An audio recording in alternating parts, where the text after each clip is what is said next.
ভীষণ ভয়ঙ্কর। আল্লাহ নবী সাল্লাল্লাহু আলাইহি ওয়াসাল্লাম হাদিসে বিস্তারিত কবরের আযাবের বর্ণনা দিয়েছেন।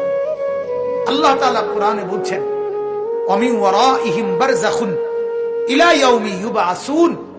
আল্লাহ তাআলা বললেন যে তোমরা মৃত্যুর পরে কিয়ামতের মাঠে পুনরায় উঠানো পর্যন্ত মাঝের এই টাইম বারযাখ অর্থাৎ কবরের এই জিন্দেগিতে অবস্থান করো। এই আয়াত দ্বারা কবরের জীবনের সুবুত স্পষ্ট কোরআনে পাওয়া যায়।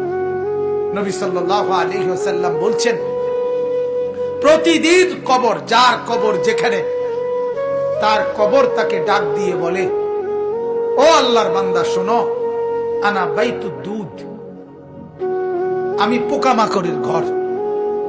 আমার বাপ শুনেন, যুবক আপনারাও শুনেন, আপনারাও শুনেন, কবর কিন্তু নির্দিষ্ট কোনো বয়সে যায় না বাপ।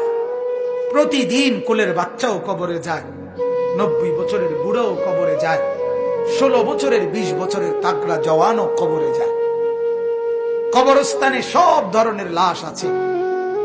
এজন্য কবর ডেকে বলে, ও আল্লাহর বান্দা, আমি পোকামাকড়ের ঘর। সেই ব্যক্তি যে একটা মশারি ছাড়া, একটা সামান্য মশার কামড় সহ্য করতে পারো না, একটা মশা কানের কাছ দিয়ে গেলে তোমার ঘুম ভাঙা যায়, মশারি টাঙ্গাও, কয়েল জ্বালাও, অ্যারোসল লাগাও, এত কিছু করে তুমি মশার একটা আওয়াজ থেকে, কামড় থেকে বাঁচতে চাও।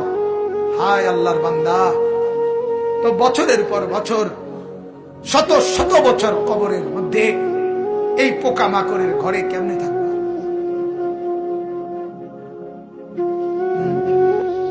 বলে কবর প্রতিদিন বলে, আনা বাইতুল ওয়াহদা, ও আল্লাহর বান্দা, আমি কিন্তু একাকী ঘর, একাকী ঘর, কেউরে পাবা না, কেউরে না। আমার বাপ, এই পৃথিবীতেও একাকিত্বের যন্ত্রণা বড় সাংঘাতিক।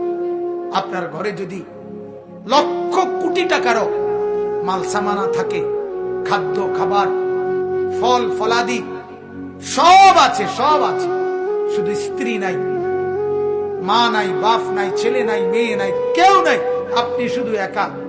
খোদার কসম, এই একাকিত্বের যন্ত্রণায় ঘরের সবকিছু না, সারা দুনিয়াটাই আপনার কাছে বিষাদ মনে হবে।